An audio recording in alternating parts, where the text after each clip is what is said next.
Oh, right. Hello, everyone. Hi,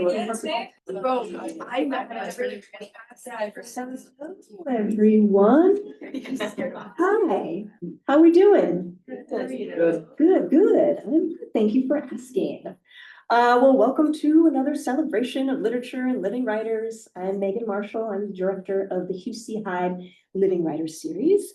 And tonight's featured author has traveled all the way from New York, to be with us tonight. And given all of the precarity of flight situations and cancellations and all of those things, we are so very happy and appreciate her willingness to make the journey. But before I welcome her up to the podium, I want to thank those folks who have helped to make this series and this event possible. And that includes all of our friends at Love Library, my trusty co-host, Michael Tumlin, and also Laura Bliss and Rebecca Williamson. I also would want to thank the Department of English and Comparative Literature and instructionally related activities for their continued support of the series, in addition to Michael Ramirez and our friends over there who are selling books in the corner. It's also paramount to acknowledge the space that we are privileged to share this evening. For millennia, the Kumeyaay people have been a part of this land.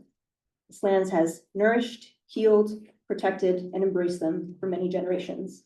And as members of the SDSU community, we honor and celebrate this legacy. All right, lastly, please silence your cell phones if you have yet to do so. Thank you. All right, I'm excited and honored to introduce our featured author. Elaine Sexton is a maker, critic, teacher, and micro-publisher. Site-specific, New and Selected, which she'll share from tonight, is her 5th collection of poetry.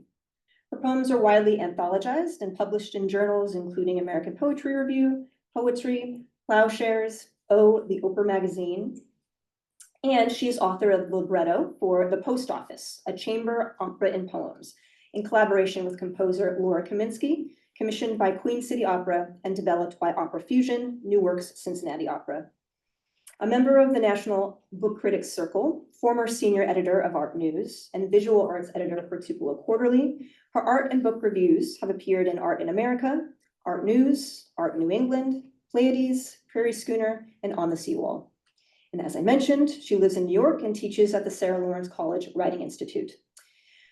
Of the purpose of art and poetry, the great poet Jane Hirshfield muses, art simplifies and selects, but does not reduce. It focuses concentration in order to see more fully at greater depth. I feel this observation aptly encapsulates Sexton's own poetic aesthetic, in which focused concentration on commonplace things, a light bulb, a screen door, a shoe print, act as conduit for deeper interrogation of the complexity and beauty of our paradoxical existence. Sexton's art of seeing more fully doesn't involve a grand didactic reveal of life's meaning or purpose. Instead, it reminds us that every day the same view is different, or how unhappy perfection must be over there on the shelf without a crack, without this critical break, this falling, this sudden thrilling draft. And that ultimately poetry can be a place where your heart and the heart you once broke forgives you. Of her work, Joyce Pesaroff raves, Elaine Sexton enlarges on what modernism observed. She captures the verve of forward motion in arresting images and crisp lines. Her readers will happily ride shotgun. We are very lucky to be riding shotgun with her tonight, so please join me in giving a warm West Coast welcome to Elaine Sexton.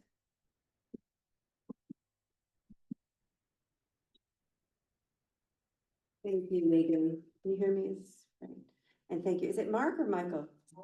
Marco. Combination. Marco. Thank you for hosting. And thank you, folks, for selling my book. All right. And thank you, everyone, for coming. Okay, so it's so nice to see people with the book in hand.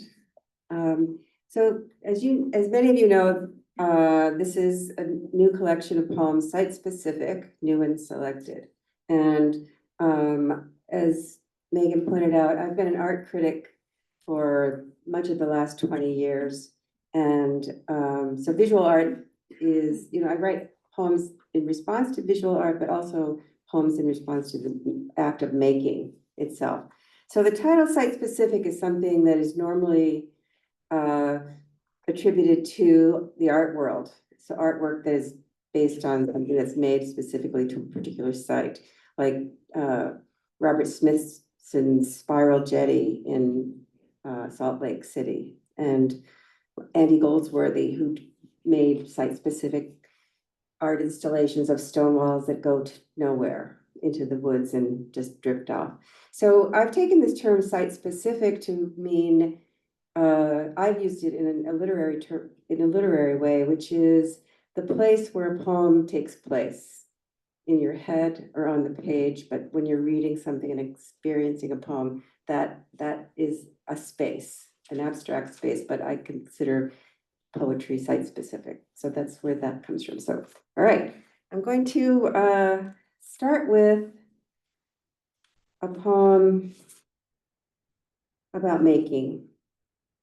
And it's from my third book, Prospect Refuge. So of course, most of you know, I think many of you were in the class. This is a selection of the best, sort of like the greatest hits of my first 4 books and new work. So this is from my third book, Prospect Refuge. And the title of the poem is Evidence. And just a little short introduction to this. I'm very aware, it seems one of the themes that keep coming back in and out of my poems when I look at art is I'm very conscious of the guards. People who are in the room with you. And this poem took place, started from a place from a Whitney biennial where I happened to be in the room along with the guard, and the two of us are observing this artwork. Evidence. I thought I knew what work was. I thought I knew what work was before watching an artist work at make work in a gallery, watching a video she made of herself knocking down a fake wall in a fake sheetrocked room she walled herself in, wearing a red satin dress and high heels, using a sledgehammer to get out.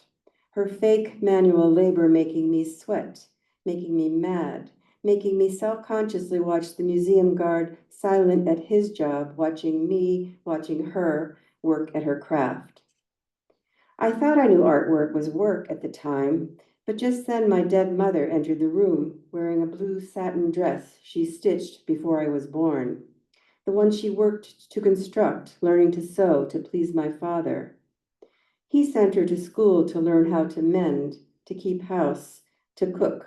Her own mother, too poor and beleaguered to teach much of anything but honesty, an honest day's work.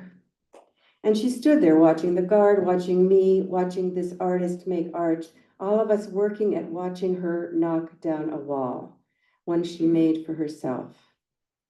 The only other sound in the room was my blood knocking arteries, banging their cavities. That was all, and an occasional cough from the guard.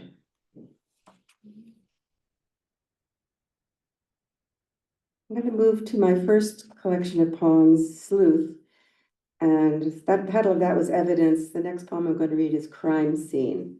One of my kind of habits is I have an addiction to kind of crime fiction or detective fiction. It's relaxing. Somehow I find murder relaxing, well, especially when it's a crime that's solved. Title of this poem is called Crime Scene. I live in New York, but I grew up on the coast of New Hampshire. There's 17 miles of coast between Maine and Massachusetts, and I grew up in a little town there.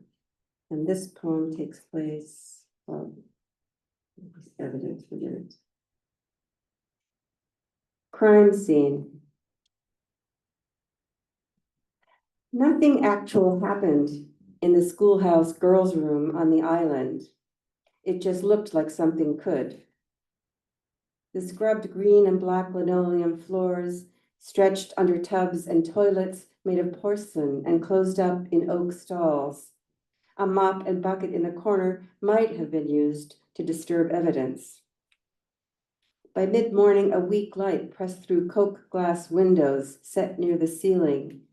Made in America stained the bottom of spotless white basins I examined in my hour of exile from lessons. This is where I know the Sisters of Mercy bathed naked on their summer retreats, and later sent their failures, like me, to think about sin without instruction. I sat on the rim of a white tub and tried to make the connection between evil and not remembering how to spell. I gave up and resolved to be like Houdini, to practice the trade of escape. This I would learn to do with finesse, to be present but gone. The refinement came later. But now, when the hall bell rang, my episode ended. Recess brought dozens of girls dressed like me swarming in. I flung my cell door open and joined the flush of others in a rush of pushing and flushing. I was spinning in place, not knowing exactly what to do. When no one was watching, I forgot, and the forgetting eventually became me.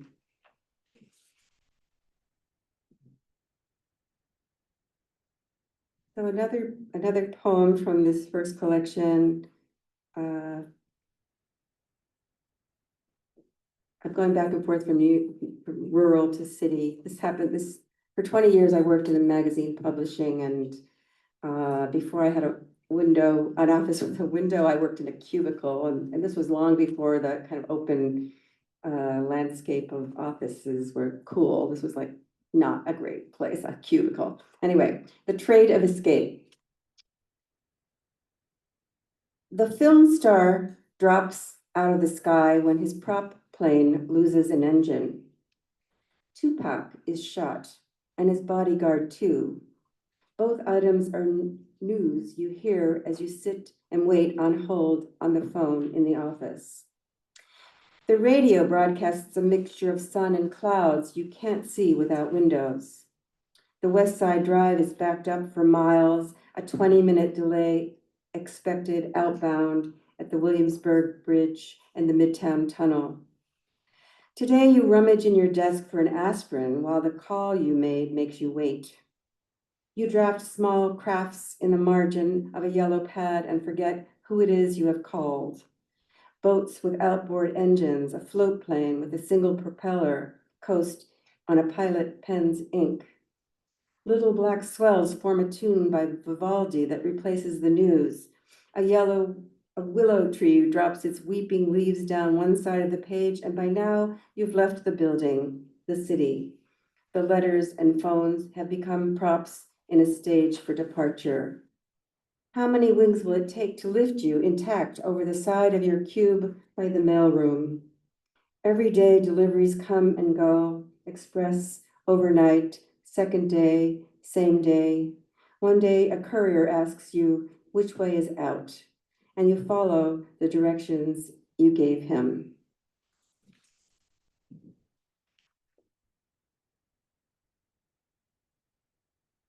All right, I'm going to read the next couple of poems are from the site-specific, the new portion of the book. And I'm going to start with a poem that was set in Maine. And a lot of times my poems start with a word or a place, a name that kind of you look at it and it seems ordinary when you're looking at it in the context of something. But when you take it out of that context, it seems a little strange. So this is a town in Maine called Small Points, where John Marin, the artist John Marin, spent many, many summers. Excuse me. Small Points. Naturally, something that calls itself small wants little to do with attention. Geography, called small, is a quiet gush of light, tides that pool in small sandbank reservoirs and discrete stands of pines. The trees, not small, but their conversations are. Hush of seals, their heads rise out of small waves to gaze at each other and walkers on the beach. Small snaps of seaweed, and here on this slender, small point of stone and sand, a peninsula, almost silent, but for small bird calls. And you, present in your skin, and your skin dry, and the wind dry, small. And you, John Marin, driving small points in long strokes, water in your paint, the sea in your here, now.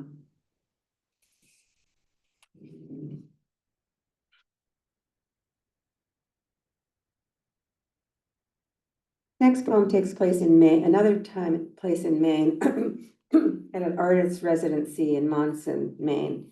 And my workspace overlooked a little piece of a pond, but largely just 10 feet in front of my window was this red peeling paint building, a beautiful red building. And this poem starts to be about that. Time is more beautiful than money. Patience is more beautiful than achievement. Green is more beautiful than its absence on a branch or the spine of a tree. Red is more beautiful with the sun bending and stretching right on it. More beautiful peeling or about to peel, where red comes to rest on the west side of a clabbered cape in Maine or New Hampshire. And if enough time has passed, this particular red might be more beautiful in proximity to a body of salt water marsh or a freshwater lake that resides near a lightly trafficked road alongside a woodland of scrub pines or spruces or fir, and not so remote that none could see it, but right there so that anyone could place their face, their hands right up close, so they could but wouldn't need to touch it to feel it, or see it like this through paned glass adjacent to it. Look, what could be more beautiful than this?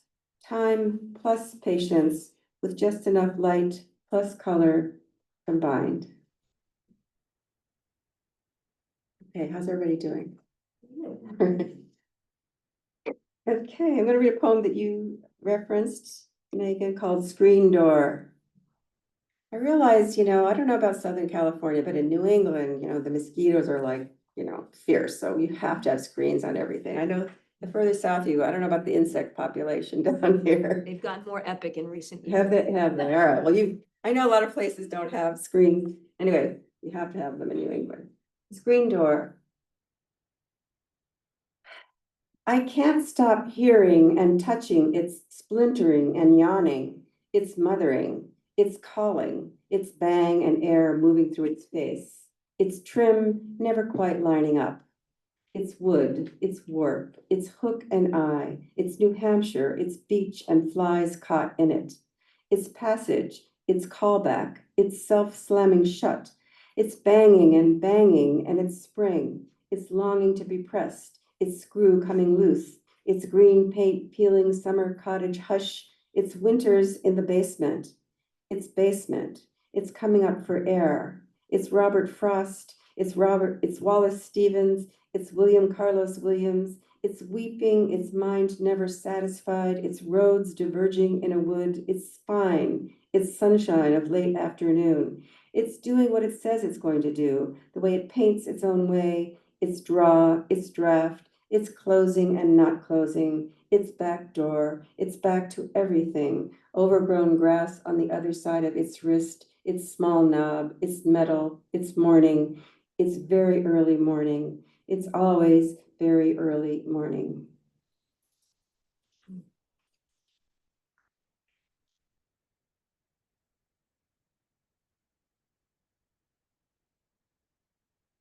Next poem, doesn't need an introduction, I don't think. The title is Poetry. When the air is this soft, when insects and birds are the soundtrack, when your skin is dried salt from the sea and your clothes are strung out on a line in the yard whose path to the road is familiar and empty and open to an open ocean you can hear but can't see, whose wash is alive with a friend who is dead and has yet to confess he will ever be otherwise, whose voice keeps your grieving at bay, for the heart that keeps breaking is yours as the past coexists with the present. And this standalone moment is cool, is safe, is no one you know is suffering or dying or trying to, and this intimate weather is real, is breathing, is unasked for, untethered, a place where your heart and the heart you once broke forgives you and retreats to after exposing themselves like roadkill, whose corpse threatens to upstage what surrounds it, where you discover how culpable and capable of cruelty you can be or have been, but also of practicing its opposite, where time is now animate and exceptional, but also reliably, unaccountably unkind.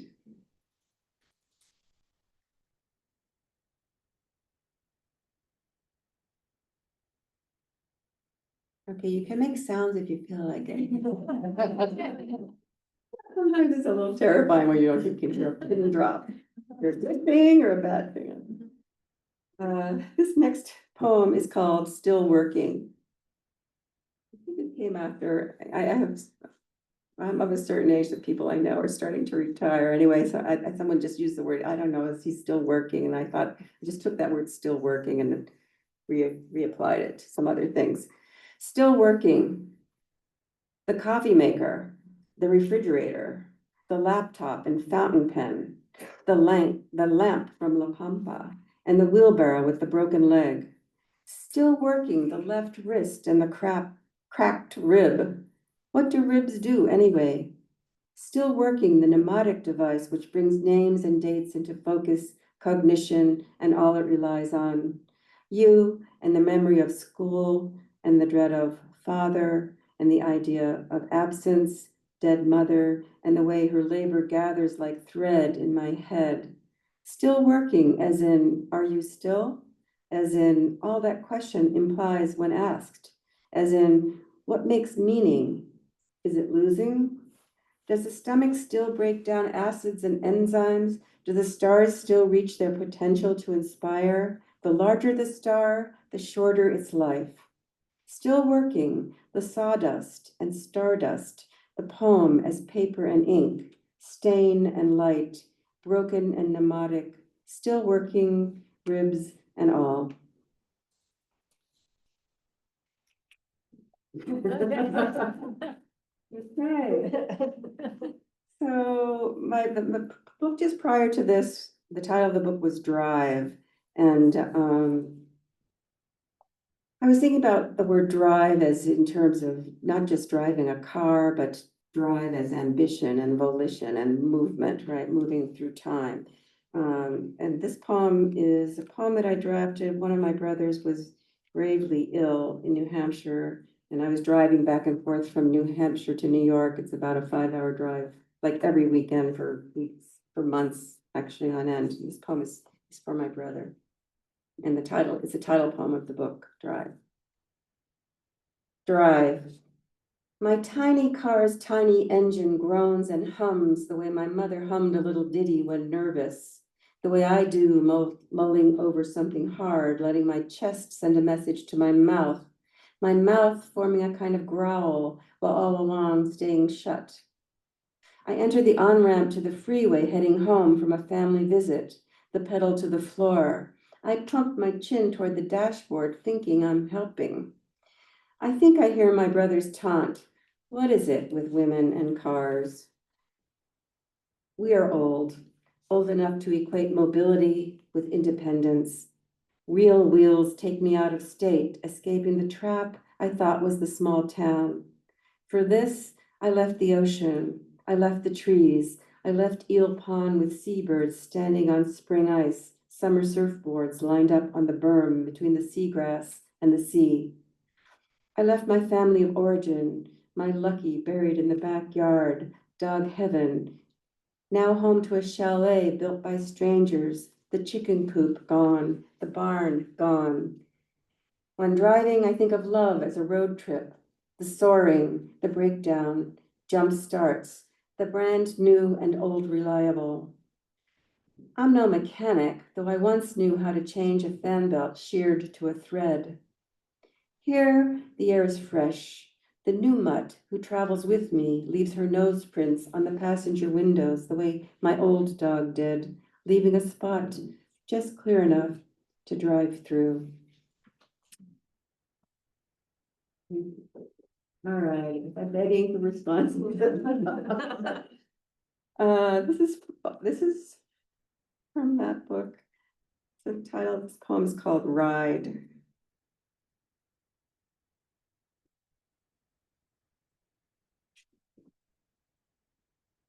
The most beautiful thing about a convertible is hair.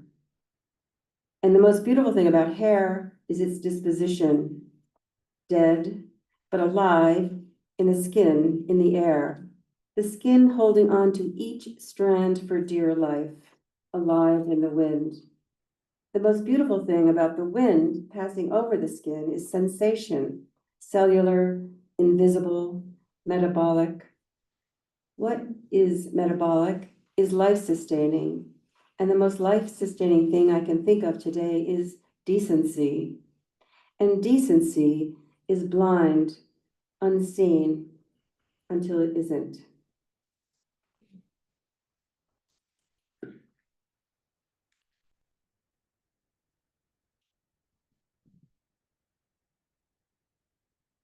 This is a poem from the new portion of the book. Wait. I'm not waiting to be asked. I'm not waiting for policy. I'm not waiting for decency. I'm not waiting for positive test results. I'm not waiting to lose weight. I'm not waiting for clean air.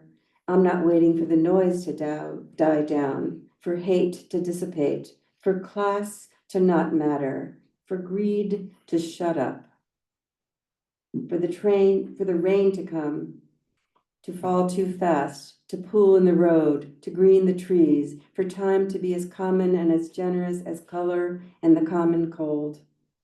I'm not waiting to be more awake than this. Where do we go when we sleep, when we can't? I can't wait to find out where my dead are living. I can't wait to find out when I'll join them and how. I'm not waiting for love, thank God. I'm not waiting for grief, thank no one. Here it is bearing down like breathing. I'm not waiting for anything I don't have. I have enough. When is everything not enough anyhow? I can't wait. I can't wait to find out.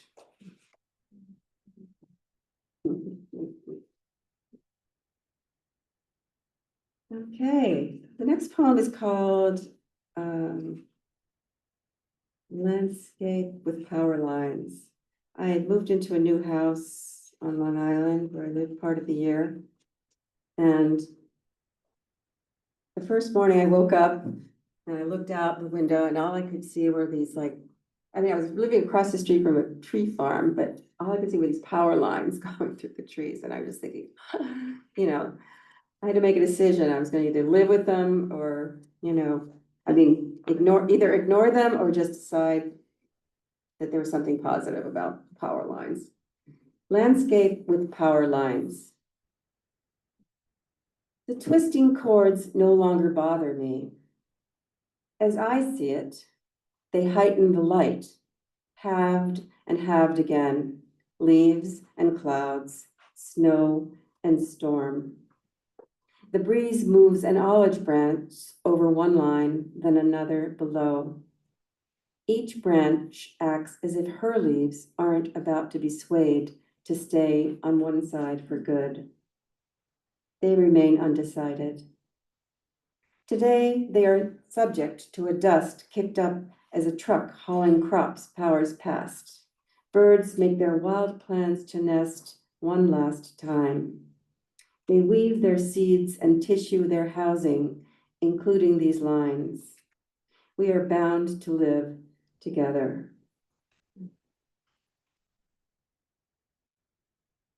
Oh, I'm such a ham here. All right, I'm gonna read two more poems. How are we doing time-wise? Great. All right, let's see if well, so I presume some of you in the audience aspire to be writers or are writers already. So I'm going to read, and I think everyone, I taught my students this in the manifesto. Has anyone written the manifesto? all right, you've got to write a manifesto. Anyway, when I signed it, I had to like write one myself, and this is 10 years old. But I read it the other day, well, it's in the book, but I read it and I still stand by it. So, a manifesto, is like what you believe a poem is, right? What you believe anything is. But if in terms of poetry, I think it's a really good lesson. I think everyone should go home and write one tonight. Okay, so I borrowed a couple of things from, there's a Klaus Oldenburg, the artist, wrote a manifesto called I am for an art. Every single line begins, I'm for an art that does this, I'm for an art that does that. So I sort of ripped that off and I took that for poetry. So my line begins with, so the title of my manifesto is Poetry and Smoke, a Manifesto. I am for a poetry that makes nothing happen. I'm for a poetry that's too young to date, but too old to overlook. I'm for a poetry that wants to paint. I was thinking of those huge paintings by Francis Bacon at the Metropolitan Museum last summer. There must have been about 50 of them. I was thinking of the colors, the wide open space in them, the intensity of their shapes after the stun gun of subject matter. I was looking at myself, looking at the canvases standing in front of them. I was seeing myself later in his studio, in the chaos of it. I was thinking of his workspace in relation to his work, order from disorder. I'm for a poetry that makes order from disorder, and sometimes takes it back. There's pleasure in some kinds of confinement, like, say, a correctional facility of your own design. But that's not what a poem is in my book, not exactly. Not a correctional facility. I believe poems come from confinement, quarters you make and inhabit for a while. You have to find a good place to spin, like the silkworms in the stalls of the dusty side streets of Shanghai. They spin themselves into an elegant net for display for the tourists. And the net is all a person can see standing there on the sidewalk, not the worms, which aren't really worms at all, but invisible makers that turn into moths or become a shell of themselves in a jar on a shelf. I'm for a poetry that sets out to make something clear, something visually, sonically, spatially pleasing, not opaque, not obscure, not overly sensual either, not cloying the way X's poems are. Do I have to name names? Overly rhymed, inside and out, sensual for sensuality's sake, poems that fall all over themselves, that make out with themselves, loving themselves and the sounds they make way too much, so there's no room, no love left for the reader. I'm for the reader. I'm for leaving some room for the reader, a lot of room. I'm for a poetry that is tart, that barks a little, and maybe sometimes a lot. A poetry that calls attention to itself, but then leaves you alone. The way you feel when the neighbor's dog down the hall has finally stopped barking, and there's suddenly silence. And you never thought of silence that way before, of the word silence. But there you are on the couch, grateful to the damn dog for barking, the dog you were moments before dreaming of feeding a bad ham to.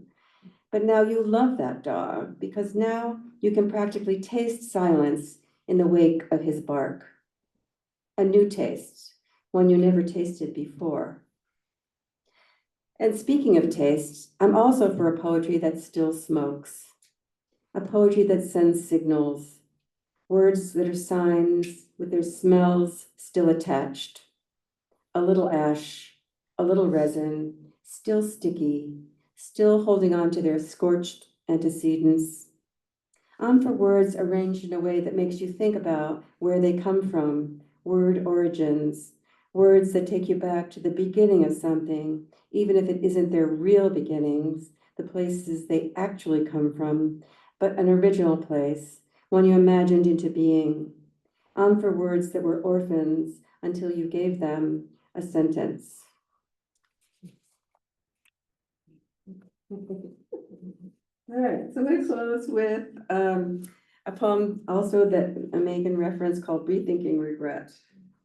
And this poem was the first poem I had published in the American Poetry Reviews, which is like such a big deal when I was beginning to write. So, and thank you, everybody. Thank you, everybody, for coming and being a good audience and being bullied into this. I'm shameless. All right. Rethinking regret. Let's thank our mistakes. Let's bless them for their humanity, for their terribly weak chins. We should offer them our gratitude and admiration for giving us our clefts and scarring us with embarrassment, the hot flash of confession. Thank you, transgressions, for making us so right in our imperfections. Less flawed, we might have turned away, feeling too fit, our desires looking for better directions. Without them, we might have passed the place where one of us stood, watching someone else walk away, and followed them, while our perfect mistake walked straight towards us, walked right into our cluttered, ordered lives that could have been closed, but were not, that could have been asleep, but instead stayed up all night, forgetting the pill, the good book, the necessary 8 hours, and lay there in the middle of the bed, keeping the heart awake, open and stunned, stunning. How unhappy perfection must be over there on the shelf, without a crack, without this critical break, this falling, this sudden, thrilling draft.